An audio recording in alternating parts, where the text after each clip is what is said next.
Vigilus Defiant, Forces of the Imperium. In the early phases of the war, the forces situated upon the planet formed a cross-section of the Imperium's defenders. Most numerous amongst them were the soldiers of the Astra Militarum, though the presence of the Adepta Sororitas and arrival of the Adeptus Astartes made a vital impact. Collectively, the unaugmented human soldiery defending Vigilus were known as the Imperium Vigilant.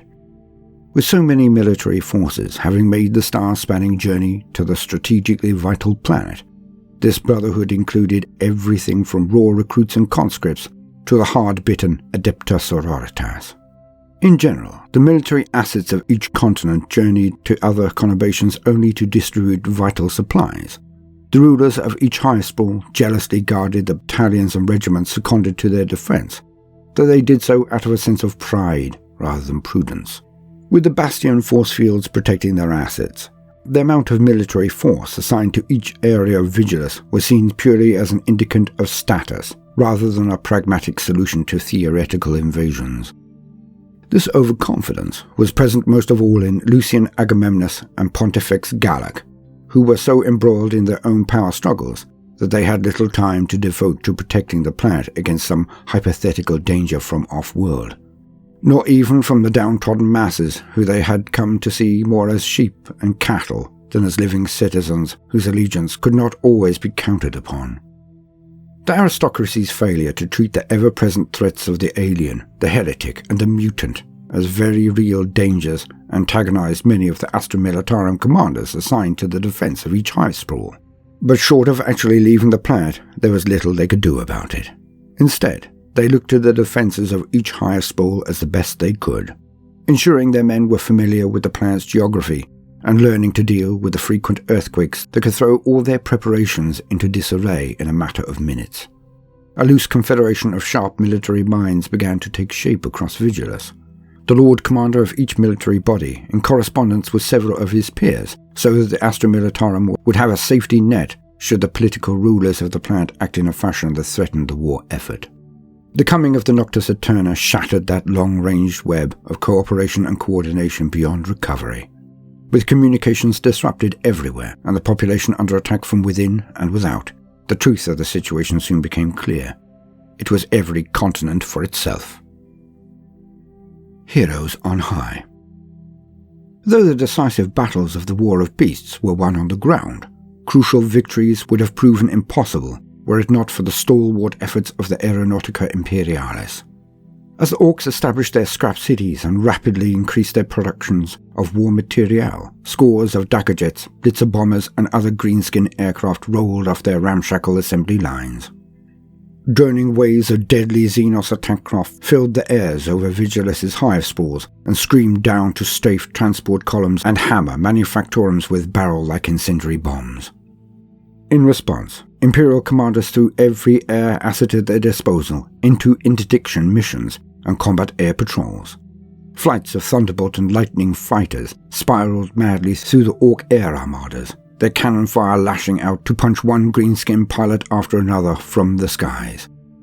Heavy wings of Marauder bombers lumbered out over the wastes to rain explosive death upon the Orc airfields. Despite heavy casualties amongst the air crews, their efforts stripped away the Xenos' aerial capabilities bit by bit and prevented a desperate battle from becoming an untenable slaughter.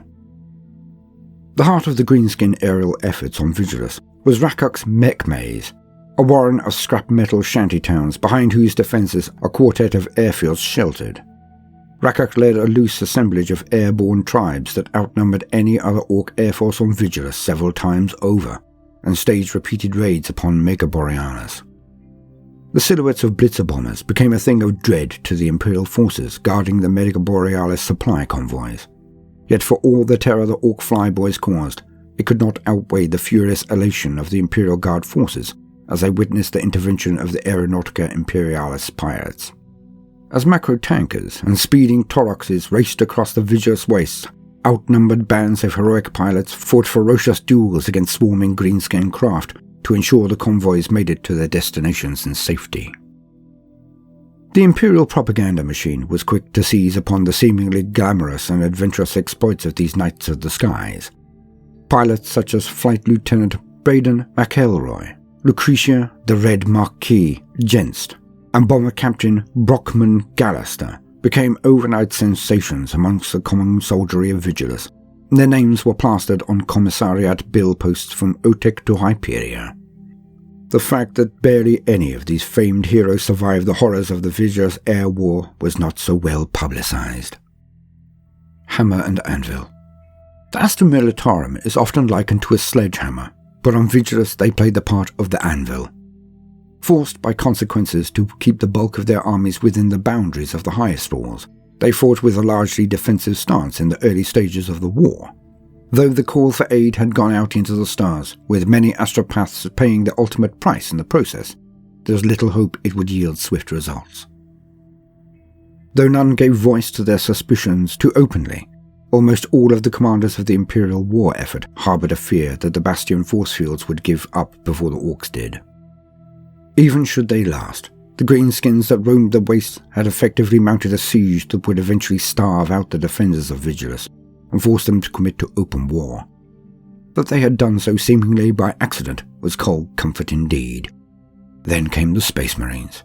Striking without warning from high above the smog line, Adeptus Astartes cruisers hurled their drop pods from launch bays down to the planet with stunning force.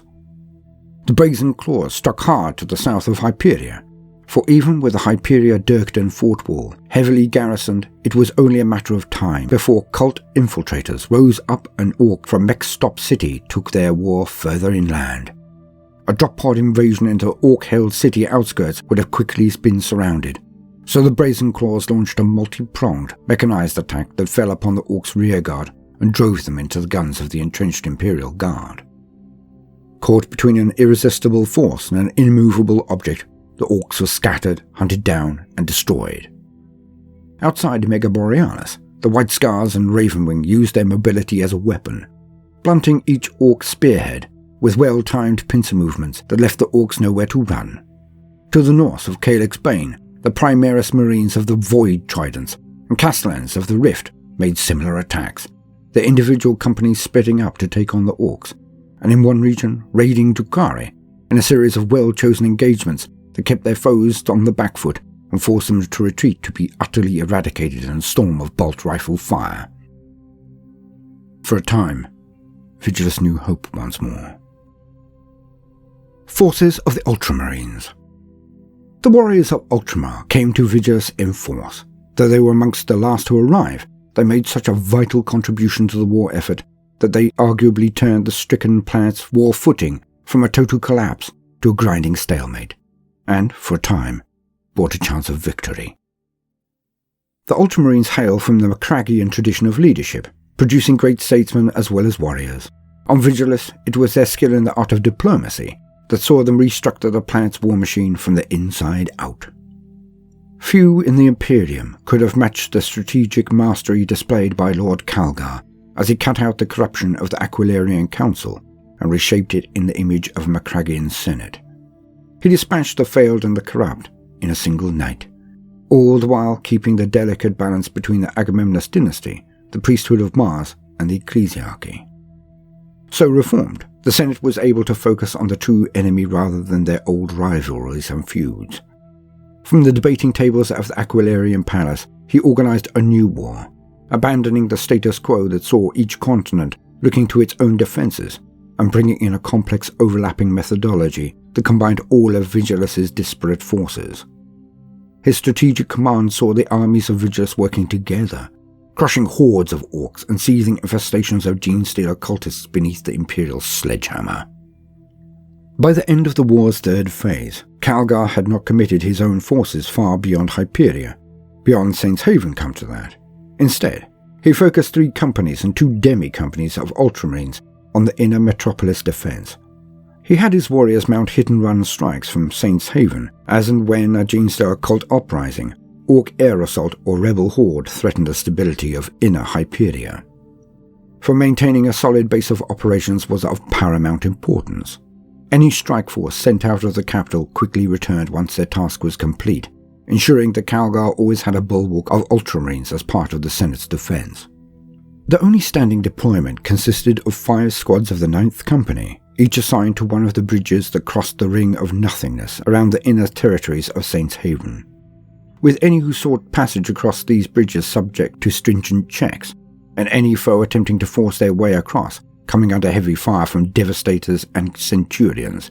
This fortified position meant that there was no easy invasion route into the Aquilarian palace, on foot or by wheeled conveyance. The vengeful Eldari of Samhan mounted a cogent assault on the Senate despite these measures, for their jet bikes and skimming anti-grav transports evaded the Ninth Company and darted straight over the ring of nothingness with alarming ease. Though they took a heavy toll on the Militarum Tempestus and slew no few Ultramarines, ultimately they were dealt with by the quick thinking of Lieutenant Eothras.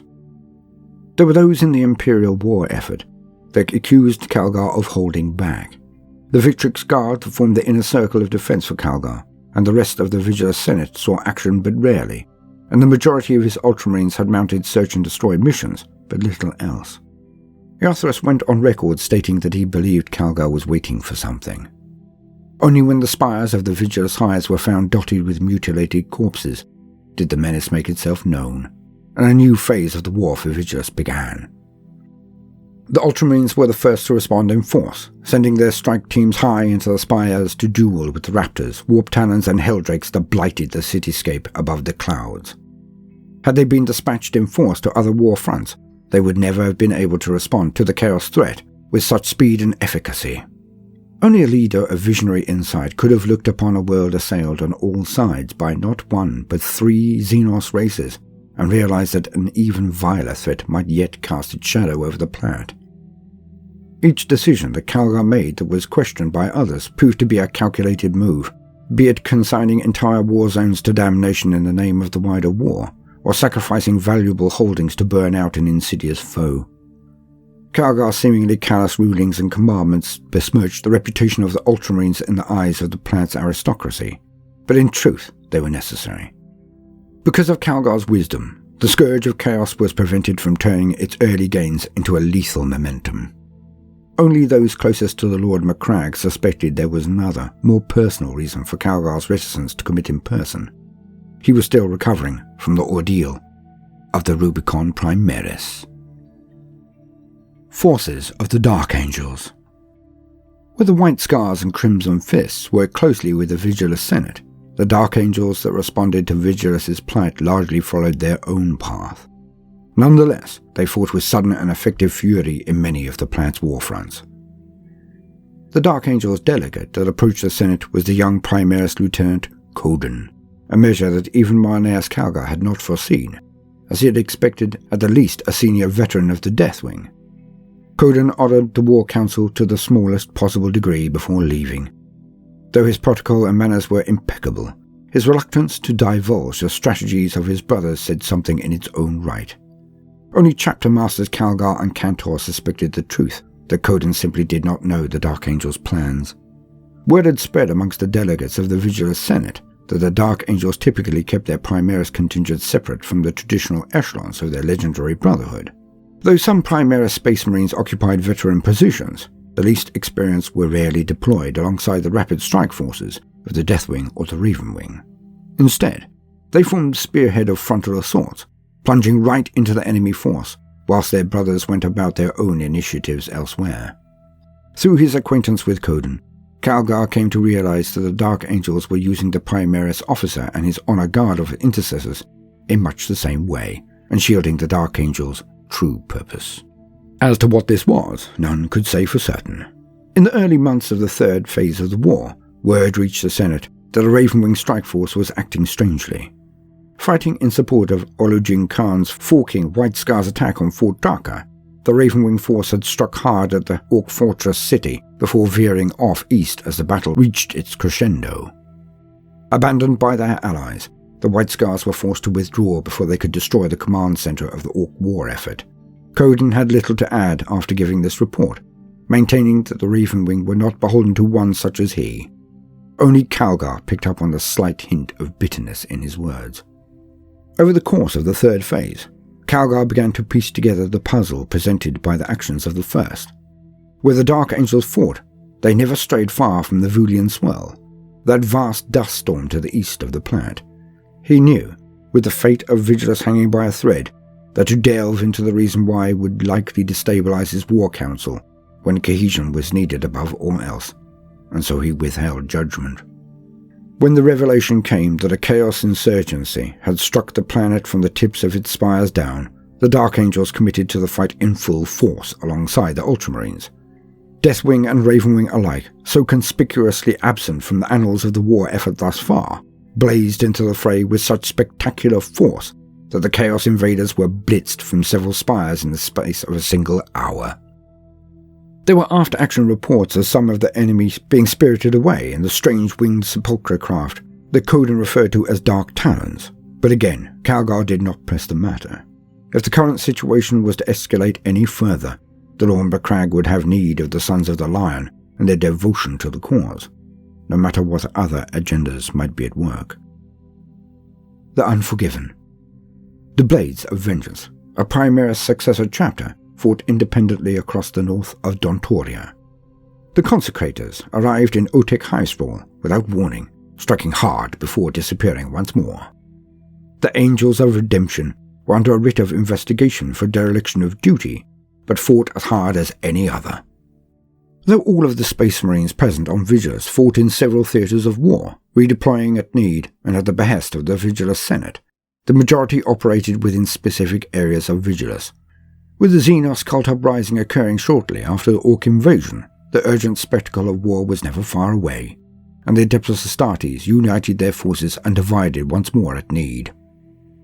Forces of Hyperia, operating out of Saints Haven, Ultramarines, 3 companies, 2 demi-companies, White Consuls, 5 companies, Black Templars, 1 company, Praetors of Orpheus, 2 companies, Silver Skulls, 1 company, Genesis Chapter, 2 companies, Hawk Lords, 2 companies, Howling Griffons, 3 companies, Nova Marines, 1 company, Otek, Space Wolves, Haldor Icepelt, Space Wolves, Brand Saberwolf, Mortwald, Imperial Fists, 3 companies, 1 demi-company, Mortificators, 2 companies, Fire Lords, 2 companies, Mega Borealis, Iron Hands, 6 clan companies, Brazen Claws, 2 companies, Dontoria, Iron Hands, 2 clan companies, Necropolis Hawk, 7 companies, Silver Blades, 4 companies,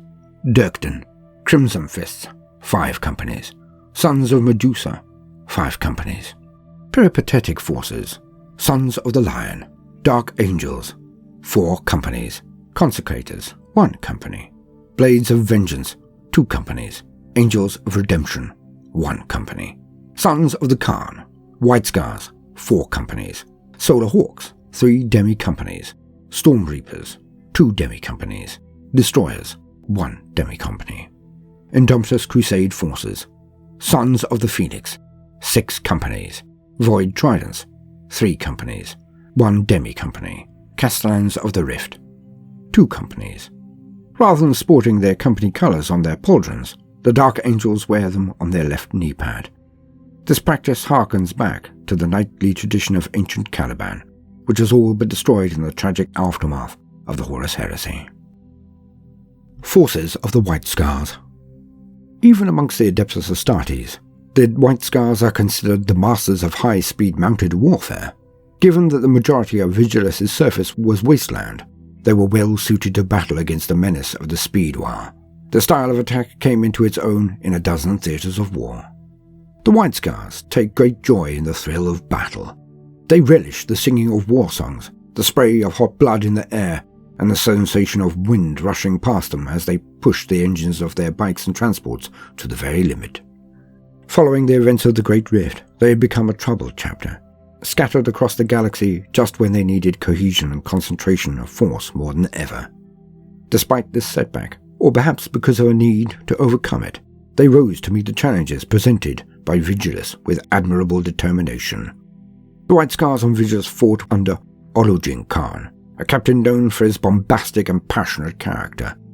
A pupil of the famed Huntmaster, Khosaro Khan, Olugin was entrusted with the leadership of the Vigilus expedition that compromised the Sons of the Khan and their successor chapters. The chapter sent 2 full companies of White Scars alongside demi-companies from 3 successors, the Soul Hawks, the Storm Reapers, and the Destroyers. That the White Scars did so speaks to the nobility of their character, for they were engaged on several fronts elsewhere in the galaxy. The addition of Primaris Marines from the Indomitus Crusade had bolstered the chapter's ranks and allowed them to break the stranglehold that Chaos had upon their home world of Trigoris. But the wider system was still reeling from the damage inflicted upon it by the forces of Huron Blackheart. Their great Khan, Jubal, was still missing in action after the raid upon the Cisnar. They had suffered heavy losses against the Tau in the Damocles Gulf, and their fortress of Guangzhou was still in the process of being reconstructed following Chaos' attack. Origin felt a strong desire to work alongside his brothers to secure the Chogora system once more, but their duty to the wider Imperium could not be put aside. The chapter's Stormseers, fulfilling the role of librarians in their warrior fraternity, had seen in visions that the sentinel world of Vigilis was soon to be overrun by a tide of anarchy, and at the forefront of that tide was a green-skinned beast. Part of Origin rejoiced that they were to fight the Orcs, and the speed freaks at that, for mounted warfare was his forte. More than that, the Orcs were solid, brutish, and predictable in comparison to the mind-bending hosts that he had fought in his last crusade on the Slaneshi cult world of Vondrel Magnificat. There was honest glory to be had on Vigilis, won with bolt and blade. Some amongst Origin's veterans, the Ivory Blades, had suggested that maybe, if the captain was instrumental in securing Vigilis for the Imperium once more, he might be considered as the next great Khan if Jubal was truly lost. The White Scars first made an impact not in defense of the Imperial cities, but in swift and vengeful assaults. Landing just north of Fort Dhaka with the 2nd Company, Origin Khan led a strafing running battle along the outskirts of Cruel Dhaka's own territory, a hurricane of bolts and las beams smashing industrial sites and blasting apart half-built effigies of war. The Orcs responded quickly, roaring out from their workshops and hangars to engage the White Scars in a high-velocity chase, and several of the sons of the Khan were shot out of their saddles, or even blasted high in the air by the guns of Fort Dhaka. Nonetheless, the blinding speed of the White Scars' armoured spearhead, combined with the thick clouds of dust thrown up by the skids and slaloms of their assault, protected them well enough. With the vast majority of Orcs already on campaign, they were able to swathe the north of Fort Dhaka in fire and smoke, intensifying their attack by blasting their way into the city with enough Land Raider, Repulsor and Predator fire to destroy the gatehouse ship Punchin Fist. Almost simultaneously, the White Scars' 3rd Company joined the assault from the west after setting their own ring of fire around Runthive. Their thunderous assault was well timed to coincide with a mounted attack from the Ravenwing in the south of the city, for the Dark Angels had struck at both Fort Dhaka and Drogzot's crater to maximize confusion. The black-armoured bikers, obscured by the great rolling banks of dust and smoke thrown up by the northern attack, gunned down hundreds of Orcs with each passing minute. Attacked on all sides, many of the lesser greenskins of Fort Dhaka fled the city through the southwest speedway. All was in place for the noose to close, and the Orcs, milling in confusion, to be burned alive in their own fortress. Then, without warning, the Ravenwing changed direction and sped to the east, leaving the Orcs to concentrate their forces upon the White Scars alone. Origin Khan called off the attack soon after, having done considerable damage to Cruel Dhaka's power base. He did not forgive the Ravenwing for abandoning the chance to strike a truly telling blow. Over the course of the next few months, the White Scars collaborated closely with Astra Militarum to harness as much information as possible about the force dispositions across the planet. Origin Khan attended Marneus Calgar's new Senate in St. Haven, and there struck a deal with the Imperial Guard Supremo, Proctor Commander Venedar. The Sentinel recon companies of the Vigilant Guard, pacing the wastelands between high spores, and even travelling to the featureless ocean of dust on the opposite side of the planet, would share their information about Orc racing routes and dust trails whenever comms contact would allow it. In return, Origin Khan shared his own findings with Venedar and 2 other officers, Tank Commander Jaceman of the Vigilant Armoured Spearheads, and the leader of the Tempestor Scions of the Fort Planetside, Tempestor Prime Gallaghan. This latter would not deign to deal with mere Astra Militarum officers, but always made time for Vox contact with the Adeptus Astartes. Through Ologen Khan, the greater war effort found a cohesion it had been sorely lacking, for where the Ultramarines masterminded matters strategic from Hyperia, the White Scars roamed far and wide, and hence came into range for conventional Vox contact even when the communication networks were riven by warp storms. Thanks to Ologen Khan, dozens of the Astra Militarum mechanized regiments that were escorting vital convoys of water tankers and war material from one highest wall to another fulfilled their missions without incident, despite Aut raids being levelled against them. This accord paid dividends over the latter half of the war, enabling the White Scars to strike quickly and efficiently at the Orcs, and then withdraw before untenable force was brought against them. In this way, Ologen won the glory and respect he sought, not through combat, but through wisdom, diplomacy, and a desire for unity in the name of the Emperor. Forces of the Imperial Fists. The Sons of Dawn are archetypal defenders of the Imperium, and they showed their mettle upon vigilance time and time again. Ever since their Primarch Rogel Dawn was entrusted with defending the Emperor's palace on Terra, they had been expert siegebreakers and tenacious castellans of the Imperium's holdings. It was Captain Dravastis Fane of the Imperial Fist 5th Company that led his chapter's war effort upon Vigilis, who was amongst the first to work with Marneus Calgar to restore order to Vigilis, just as his Primarch Dawn had worked with Reboot Guilliman in the dark days after the heresy to restore sanity to the shattered empire of mankind. The majority of Fane's forces were stationed on the eastern trench lines of Mortwald shortly after Planetfall. They fought in that false continent's defence for the duration of the war's second and third phases, thereby fulfilling a vital function, shoring up a wall against an Orc invasion that otherwise may have run roughshod over the planet's single largest source of food. The Cactus Forests of Mortwald. With the Imperial Fists working alongside not only the fine regiments of Cadia and Catachan, but also the Knights of House Terrin and the Free Blades hailing from cursed Darovar, they made the invading Orcs pay dearly for every foot of land, throwing them back time and time again. Many of the Astra Militarum troopers joked of the thin yellow line, for the Imperial Fists were conspicuous indeed amongst the drab earthen camouflage of the Danos trench network, but their ribaldry came from a place of utmost respect. The Imperial Fists see siege warfare as the ultimate test of martial ability, courage and resolution, and their stubborn, intractable nature makes them ideally suited to trench combat. Where the dread mobs of the Orc vanguard drove their assault home, they found the Devastators and Centurions of the 5th Company ready to blast them to scrap. Where the Astra Militarum fell back from a rampaging tide of greenskins no human force could hope to stop, the Imperial Fists held the line.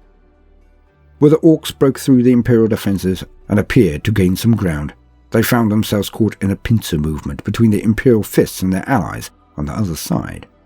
With their quarry trapped, the Sons of Dawn wasted no time in gunning down the now stranded invaders with relentless hails of bolter fire. When ammunition ran low, or even ran out entirely, it was the blades of the Imperial Fists that drove the Xenos back, repelling wave after wave. For if there is a way to defend a muddy trench against a Xenos horde or a looming war machine, the Imperial Fists will be the ones to find it. Forces of the Crimson Fists. The Imperial Fists were not the only Sons of Dawn to defend Vigilis against the alien. With them came their former successor chapter, the Crimson Fists, who had lost so much to the greenskin race upon their homeworld of Rindsworld. On Vigilis, that debt would be repaid in blood. The Crimson Fists were amongst the most numerous of the chapters upon Vigilis. That in itself was a significant achievement, given their tragic past. After the disastrous missile detonation that had destroyed their fortress monastery and killed the majority of their chapter in a single blinding instant, the Crimson Fists had numbered less than 4/10 of their original strength. But it was not in them to give up. Shorn of their fortress, their vehicle pool, and even their gene seed, they fought on against the Orc invasion of Rindsworld. United under the unyielding will of their chapter master, Pedro Cantor, they consolidated squads and used every acre of their homeworld as a weapon until they formed a cogent fighting force once more. Though they took many further casualties, they brought something akin to order back to their homeworld. When the Indomitus crusade reached Rindsworld, it brought a new breed of warrior with it. Guilliman had learned of the stricken chapter's misfortune and assigned over 500 Primaris Space Marines to its reinforcement. This was an event of such destiny-altering magnitude, it has been celebrated as the day of renewal ever since. The Crimson Fists were beyond joyous at this turn of fate, before they had all but given up hope of attaining chapter strength once more. To have their numbers doubled overnight, to have a real chance of redemption afforded to them, was a boon of historic magnitude. They worked hard to bring their new Primaris brethren into the fold, teaching them the rights of battle, and training alongside them night and day, until the new warriors fought seamlessly with the old. Each new recruit to the chapter underwent the trials of the bloodied fist, returning with his bare hands stained with the gore of a barb dragon, and the right to wear crimson upon his right hand. There were a few traditionalists of the chapter who saw the induction of so many off-worlders into their ranks as permanently changing the soul of their brotherhood, but with Guilliman and Cantor united in their new vision for the Imperium, they kept their counsel. The Crimson Fist too heard tell of Vigilus's plight. Resolving to harden the bonds of kinship between newcomer and veteran, Cantor led 5 entire companies, a full half of his chapter, to battle in Nachmund Gauntlet. It was a statement after a fashion, the intent as clear as the clarions that announced their arrival and the stark blue and red heraldry of their battle plate. The Crimson Fists were back in force, ready to fight and die, not just for their home territory, but for far-flung worlds that the Imperium at large could not do without. Upon making planetfall at Saints Haven, the Crimson Fist did not plunge straight into battle, raining from the skies in thunderous drop assaults as did many of their fellows. Instead, they deployed via Thunderhawk gunship, many of which had yet to earn a single battle scar, for the armorium of the chapter had been replenished alongside its warriors by the grace of Guilliman's crusade. Pedro Cantor presented himself to the Vigilus Senate, consulting the war leaders of that august assemblage and seeking the wisdom of Marneus Calcar himself. He was there to serve, not to win glory. He would pay back the faith that Primarch Guilliman held in him through solemn duty.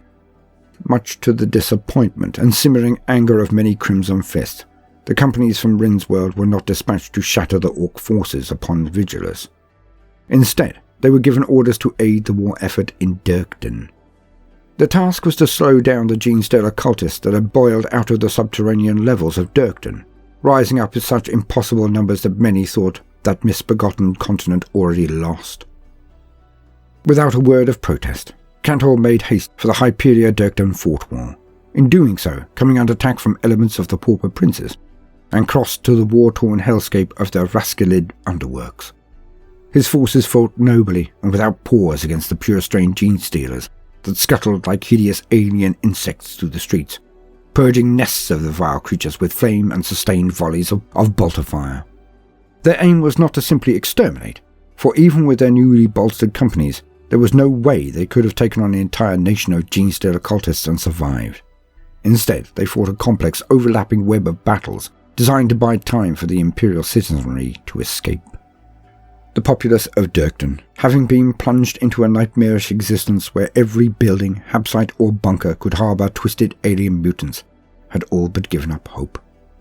With the Crimson Fists working alongside the Cadians to clear as many citizens as possible, tens of thousands of lives were spared, flowing in refugee convoys into the dusty southern reaches of Hyperia, where the brazen claws had so recently hurled back the Orc invaders. When the Ministorum decreed that they had overloaded the capacity of Hyperia to harbour more unfortunates, and that agents of the Pauper Princes were also escaping Dirkden disguised as refugees, Pedro Cantor argued for a stringent checking procedure at the southern gate of the fort wall. He did so with a passion and eloquence that the Ministorum agreed to compromise, and put into place the checkpoints requested under the purview of the veteran Cadian regiments. In the end, even that was not enough. The fort wall and Dirkden both ultimately fell to the Xenos cultists that had so long prepared the way for their ascension. Yet without the efficiency, conviction and compassion of the Crimson Fists, the false continent would have fallen long before the culmination of the War of Beasts and doomed millions of innocent souls. End quote.